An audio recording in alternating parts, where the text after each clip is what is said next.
Você já parou para pensar no solo debaixo dos seus pés? Ele não é só terra, ou muito menos só sujeira, e vai muito além de suporte para o plantio.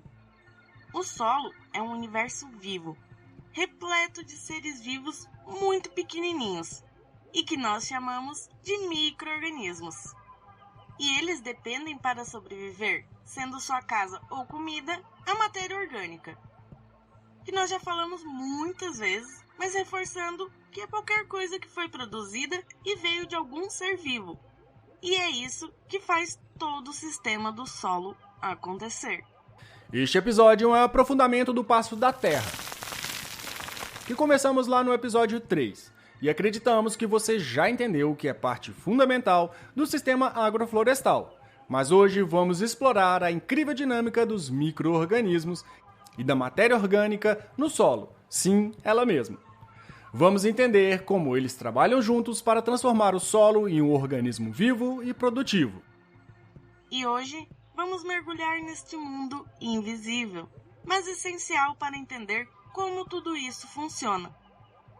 E como podemos usar esse conhecimento para criar sistemas agroflorestais mais saudáveis e produtivos. Então prepare-se, porque florestas ou nada. E a floresta só se faz com micro-organismos. Olá, senhoras e senhores, e sejam todos muito bem-vindos ao Muda Floresta. Eu sou o Zé. E eu sou a Claire, e esse é seu espaço agroecológico.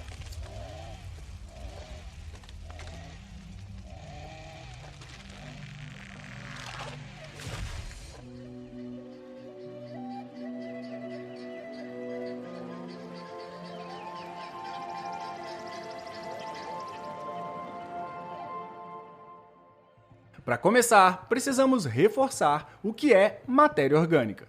E já vamos deixar avisado que essa será a última vez que vamos falar sobre ela. E sim, nesse episódio a gente vai repetir um pouco matéria orgânica. E o assunto já também foi introduzido de alguma forma em outros episódios. Mas basicamente, matéria orgânica é tudo aquilo que já foi vivo. Folhas secas, restos da cozinha, esterco e até animais que completaram seu ciclo de vida. Quando essa matéria entra em contato com o solo, começa um processo fascinante chamado de decomposição, que é realizada por diversos seres vivos e, de alguma forma, até por você. Use restos dos vegetais da cozinha, estercos de animais e podas trituradas. Quanto mais variada for o material, mais equilibrado será a nutrição no solo. Quando pensamos em vida no solo, logo imaginamos minhocas, besouros ou raízes. Mas o que realmente move o solo são os micro-organismos, bactérias, fungos e até os vírus. Enquanto animais maiores diminuem o tamanho da matéria orgânica, são os micro-organismos que atuam disponibilizando nutrientes menores e também os deixando acessíveis para as plantas. E aqui vai a grande sacada. Sem os micro-organismos, o solo seria só poeira. São eles que tornam o solo vivo, disponibilizando lentamente os nutrientes, ampliando interações, modificando a estrutura do solo e completando ciclos essenciais para a vida. Um dos resultados que pouco se fala do trabalho dos micro-organismos é o que chamam de mucilagem. É como se fosse uma gosma, uma gelatina que esses bichinhos liberam como resultado do seu trabalho. E essas substâncias são muito importantes, pois elas agregam areia, argila, terra e material orgânico, além de reter água e proporcionar um ambiente que mantém o solo saudável para a vida dentro e também fora do solo. Sabemos que vocês já devem estar cansados também de ouvir sobre a cobertura do solo, mas aqui precisamos reforçar mais ainda a sua importância. Seja com folhas secas ou restos de podas, ela protege o solo do sol e do vento, mantendo a umidade, criando um ambiente mais propício para os micro-organismos viverem e se alimentarem. Também protege o solo de perder água e o protege do impacto direto da chuva. O impacto direto da água no solo causa compactação, quebra da estrutura do solo agregada e lixiviação. A lixiviação é a perda de nutrientes que se vão com a água. Cobrir o solo é alimentar a vida do solo, possibilitar um ambiente mais equilibrado para eles, para as raízes e proteger a estrutura física do solo, mantendo água e ar disponíveis. A quantidade desses seres microscópicos presentes no solo é incalculável. Em regiões tropicais e subtropicais, onde é um pouco ainda mais quente, a quantidade é ainda maior dessa microfauna. Imagine um dado daqueles comuns, de 6 lados, com um tamanho de 1 centímetro de cada lado. Um pouco menor que uma unha. Sim, bem pequenino. Em um dado desse de terra, existe cerca de 20 milhões de micro-organismos. Como comparação, o segundo estado mais populoso do Brasil tem um pouco mais que isso. Segundo o último censo, Minas Gerais tem pouco mais de 21 milhões de habitantes. Não, eu não vou falar uai. E para ampliar ainda mais a nossa visão, vamos pensar na nossa grandiosa floresta amazônica. Além de ser o ecossistema mais biodiverso do planeta, a Amazônia é um gigantesco reservatório de carbono. E a maior parte desse carbono não está somente nas centenárias sequoias, mas sim no solo. Um solo preservado, vivo e biodiverso é a nossa maior ferramenta na corrida de capturar CO2 do ar. Cada folha que cai, cada tronco que apodrece e cada organismo que vive nesse solo contribui para a formação de uma camada rica em matéria orgânica criada através de milhares e milhares de anos. Esse armazenamento é particularmente importante nas regiões tropicais, onde a decomposição é rápida e constante.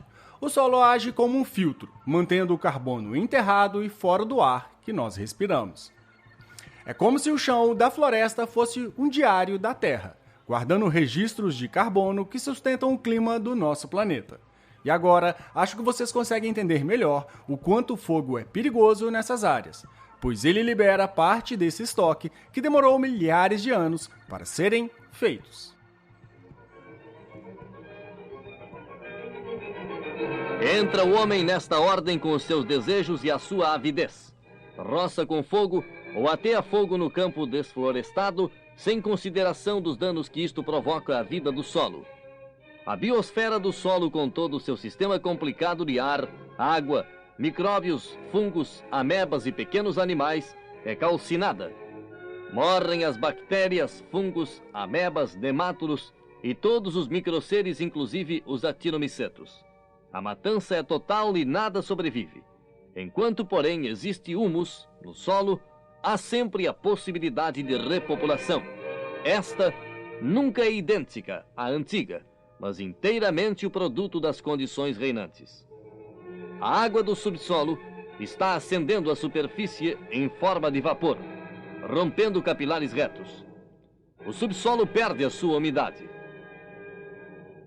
O homem lavra o chão. Se é rico, com máquinas potentes. Se é pobre, com uma junta de bois.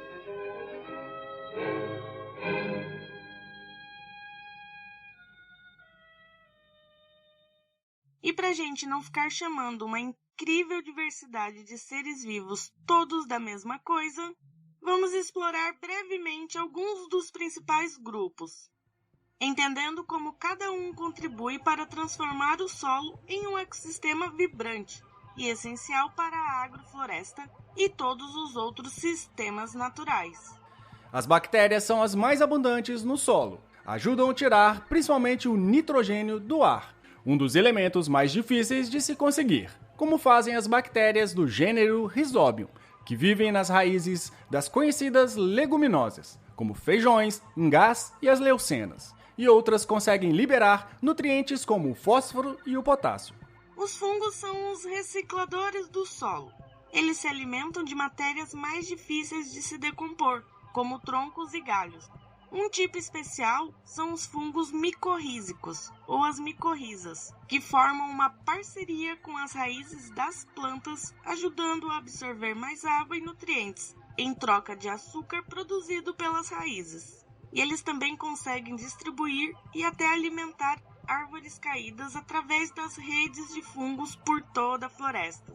As micorrizas, elas se manifestam somente em solos saudáveis, onde essa comunicação pode acontecer e a gente tem toda uma estrutura que capacita, essa o surgimento da micorriza. Os protozoários e nematóides, ou também chamados de vermes, são menos conhecidos, ou menos falados, mas são essenciais. A gente acaba só escutando sobre como elas são pragas, mas também ajudam a controlar populações de bactérias, garantindo um equilíbrio no ecossistema do solo.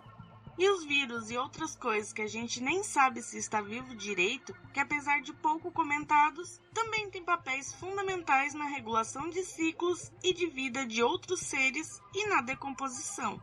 Esses micro-organismos formam uma verdadeira comunidade, chamada de microbiota do solo. Isso porque não falamos das arqueias, das amebas ou dos tardígrados. A diversidade é absurda, com interações acontecendo uns com os outros, com as plantas e com o solo, criando um ciclo de troca que mantém tudo funcionando. Essa interação, micro-organismos mais plantas, mais o solo, é conhecida também como biocenose, complexa, abundante e eficiente. Mais uma vez, batendo na mesma tecla, a grande diferença está no manejo, na agricultura que você faz, que você pode escolher fazer. Então, ou você continua com aquele mesmo manejo antigo, convencional, que você vai exaurindo o solo, deixando o solo cada dia pior, mais compactado, mais duro, mais seco, ou você começa a trabalhar de uma maneira diferente, pensando a curto, médio e longo prazo. Um sistema de agricultura que é capaz não só de produzir alimentos em abundância, diversidade e qualidade, mas deixar o lugar cada dia melhor. Para entendermos o nível de complexidade da microvida e suas interações, devemos começar do micro e expandir para o macro.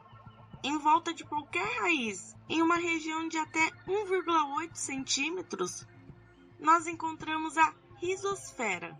Nessa região, criam-se microseres que interagem com as raízes e encontra ali um local favorável para habitar. O interessante é que cada planta possui a sua rizosfera especializada, liberando compostos pelas raízes para alimentar os microseres e atraí-los para a interação. E a partir disso, coisas incríveis acontecem. Um exemplo é a planta estar sendo atacada por alguma bactéria. Então ela produz substâncias que atraem um fungo. Os fungos produzem antibióticos, que irão combater a bactéria específica que está lhe fazendo mal. A natureza é cheia de surpresas incríveis, e no solo, essas surpresas não são diferentes. Você sabia que existem fungos predadores que caçam nematóides? Alguns fungos criam estruturas parecidas com laços, que funcionam como armadilhas. Quando o verme, rastejando, passa por esse laço, ele se contrai rapidamente, prendendo o pequeno verme. O fungo então digere o nematóide, absorvendo seus nutrientes. É como uma armadilha de urso em miniatura, mas feito com o próprio corpo do fungo, ou o micélio. Outro fato fascinante é o papel das bactérias fixadoras de nitrogênio. Elas vivem em simbiose com plantas, principalmente as leguminosas, formando nódulos nas raízes. Dentro desses nódulos, as bactérias transformam o nitrogênio do ar em formas que as plantas conseguem usar, como a amônia. Sem essas pequenas aliadas, muitas plantas não cresceriam tão bem em solos pobres. Cada camada do solo possui a sua microvida especializada. O solo não é apenas uma massa homogênea, ele é formado por camadas, ou horizontes, que desempenham funções específicas. Misturar essas camadas, como acontece ao revirar o solo, pode ser extremamente prejudicial. Quando o horizonte superficial e mais escuro se mistura com o mais profundo, o solo perde parte da sua fertilidade, e os micro-organismos que precisam de matéria orgânica e oxigênio para sobreviver ficam prejudicados. Além disso, o carbono estocado no solo pode ser liberado para a atmosfera, contribuindo também para o aumento dos gases no efeito estufa. Minimize ou até evite o uso de arados ou enxadas muito profundas, pois o revolvimento do solo pode destruir a estrutura natural e expor os micro-organismos à luz e ao calor, comprometendo a sua sobrevivência. E outro problema da aração profunda é misturar as camadas do solo. Cada camada possui a sua especialidade e as suas funções específicas. Sempre que possível, faça apenas um manejo superficial. E mais um fato sobre a nutrição das plantas. A gente não está dizendo que matéria orgânica é adubo. As plantas se nutrem lentamente de compostos liberados na decomposição, com alguns estudos levantando até 80 substâncias diferentes. Mas o famoso adubo químico, conhecido como NPK, nitrogênio, fósforo e potássio, são somente 3 e são altamente solúveis, ou seja, choveu, lavou. Resumindo, eles chegam prontinhos para as plantas absorverem, mas as plantas nem conseguem absorver tanto de um nutriente só, e por serem altamente solúveis, o NPK não fica no solo, e parte dos seus compostos, quando expostos ao sol, podem também se deteriorar e não ficarem disponíveis para as raízes das plantas. Se bate uma chuva, eles são levados para os lençóis freáticos, onde podem ser contaminantes. Tudo em excesso faz mal, e que podem desencadear outros problemas. Além do mais, tudo é equilíbrio, e sem papo astral, pelo menos não por enquanto. Um nutriente nunca é absorvido isoladamente, e precisa de outro para completar o seu ciclo ou a sua síntese. Então é meio que desperdício de tempo, dinheiro e energia o uso tão desenfreado de NPK. Uma de plantar uma cultura mais potente lá, que tem uma raiz mais forte. E essas culturas normalmente são leguminosas, especialmente os tropicais, que têm raízes muito fortes. A segunda é a matéria orgânica que nós colocamos na superfície do solo. Às vezes adubamos para a matéria orgânica, para que os bichinhos que vão decompor trabalhem melhor e vão misturando essa matéria orgânica com o solo, quebrando. Mas agora vamos então expandir um pouco mais. Imagine um cultivo biodiverso, ou uma floresta, com diversas plantas e suas raízes interagindo no solo com a fauna e os micro-organismos. Toda essa interação, como a gente já disse, é conhecida também como biocenose do solo. Na monocultura, as interações são limitadas. Não há biodiversidade e manejo de preservação da microvida. Logo, nada disso é possível de se manifestar. E aí temos solos degradados e inférteis ao longo dos anos que não conseguem completar ciclos e se regenerar. A microvida é tão importante que podemos dizer com propriedade que vale muito mais a pena investir em um manejo que preserve e multiplique essa vida no solo do que se preocupar com dados de laboratório sobre como o pH está ou os índices de nutrientes por hectare. Cuidar dessa vida é uma garantia de qualidade e melhoria do solo. A natureza sabe se regular, sabe do que precisa e sabe como desencadear os processos necessários em busca desse equilíbrio. E nós podemos fazer parte disso, pois nós somos floresta. Um bom exemplo também da importância desses micro-organismos é quando falamos de biomas. Ou seja, áreas com características específicas de plantas e animais. E por isso também uma planta da Amazônia, levada para o cerrado, além do clima diferente, a planta não vai encontrar toda a mesma diversidade de seres na Terra onde ela evoluiu para existir. Claro que planta é um ser vivo, resistente e adaptável. Algumas sempre vão dar um jeito de vingar. E a gente falou de micro-organismos, mas não dá para esquecer, claro, das minhocas, besouros, formigas, baratas e cupins. Muitos outros animais importantes para todos esses ciclos. E claro, vamos precisar de episódios para falar de animais em agroflorestas. Eles possuem também diversos serviços ecossistêmicos e interagem constantemente com a microvida, desde os pequenos animais até os maiores. Mas existem outras análises de solos, né? E os agricultores e agricultoras já fazem análise de solo há muito tempo, né? Quando a gente vai no lugar e a gente olha a textura do solo, olha como que ele está, olha o cheiro, olha a cor. Isso também é uma análise de solo. Olha a vegetação que está crescendo no local. Tudo isso é uma análise de solo. Então é muito importante se analisar. Analisar como é que estão as condições, né, de vida no solo. Analisar a matéria orgânica, se tem matéria orgânica, se não tem matéria orgânica. Isso é algo muito importante para a gente quando vai começar nossa agrofloresta. Quando pensamos em cuidar do solo, as práticas agroflorestais se destacam como estratégias fundamentais. Essas formas de manejo não apenas preservam a saúde do solo, mas também potencializam sua capacidade de sustentar sistemas produtivos e florestais. E algumas práticas e dicas de manejos podem ser simples, mas são poderosas na transformação de qualquer tipo de solo em um ambiente mais saudável para suas plantas e para você. Acho que já deu para a gente entender que manter o solo sempre coberto com matéria orgânica vai ser essencial. Prometemos que não vamos repetir isso outras vezes. Lembre-se de usar folhas secas, galhos triturados, capins ou qualquer matéria vegetal disponível. Podou, vai pro chão. A natureza tem seu ritmo, e observar como o solo responde às suas práticas é essencial. Fique atento aos sinais de melhora ou de degradação, como o aumento de minhocas e a cor mais escura do solo, e ajuste as suas ações conforme o necessário.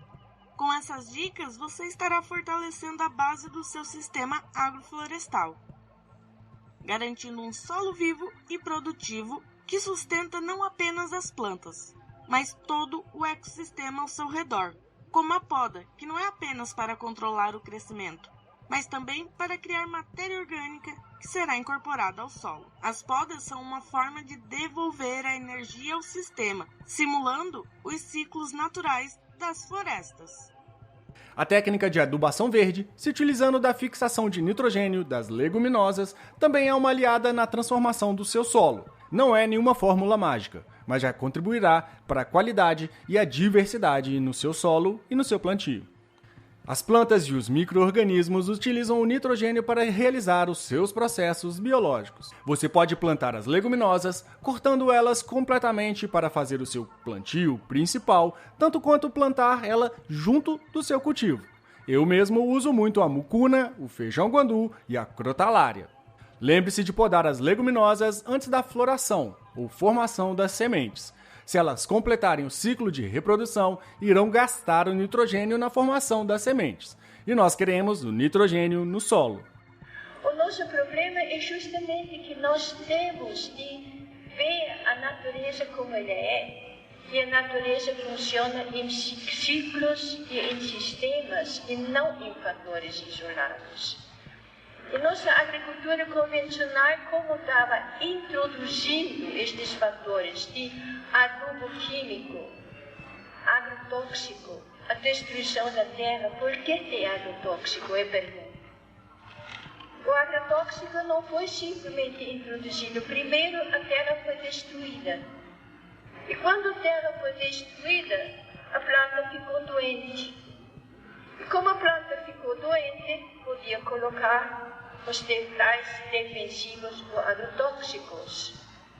Sem planta doente não teria utilização. Outra dica que já comentamos por aqui é a compostagem, que pode ser uma prática simples para transformar resíduos orgânicos em um poderoso aliado na recuperação e enriquecimento do solo. O processo natural de decomposição que ocorre com a ajuda principalmente dos micro-organismos convertem restos de alimentos, poda de plantas, esterco e outros materiais orgânicos, e quando aplicado o composto, estamos introduzindo não apenas nutrientes, mas também uma grande diversidade de micro-organismos benéficos. Além das práticas agroflorestais, existem técnicas que permitem potencializar a vida microbiana no seu solo, promovendo um ambiente ainda mais rico e produtivo. Uma das mais conhecidas é a captura e o uso de micro-organismos eficientes, que envolve coletar e multiplicar micro-organismos benéficos diretamente do ambiente natural, como matas e solos saudáveis. É possível capturar esses micro-organismos em um ambiente saudável, multiplicá-los e introduzir eles no seu solo. A biodiversidade sempre será a chave. E nós já falamos sobre isso no nosso primeiro episódio do nosso quadro Entre Nós.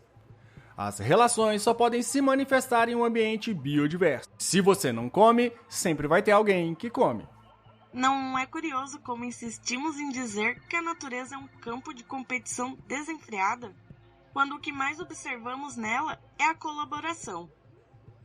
Micro-organismos, plantas, animais e fungos se unem em uma rede que compartilha nutrientes, energia e recursos. Enquanto nós, humanos, muitas vezes escolhemos a competição acima de tudo. Será que não aprendemos com os próprios sistemas que sustentam a nossa vida? A competição é apenas uma das interações possíveis na natureza. E acredite, ela acontece muito menos do que imaginamos. E a Ana Primavera já falava sobre o solo e sua vida lá nos anos 60. Assistam o vídeo A Vida no Solo, disponível no canal da própria Ana, completo no YouTube. De ser humano, pois a vida é muito mais do que competição, querer ganhar do outro, perdendo a paz no coração. A união fortalece, me entenda bem. Sei que sozinho vamos longe, mas juntos vamos além. Eu sou o Zé. E eu sou a Claire, e esse é o Muda Floresta. Se você acha esse assunto interessante, conhece alguém que poderia se interessar, mande esse podcast para todo mundo. E vamos espalhar as mudas e plantar a palavra da floresta. Muito obrigado. Florestas ou nada.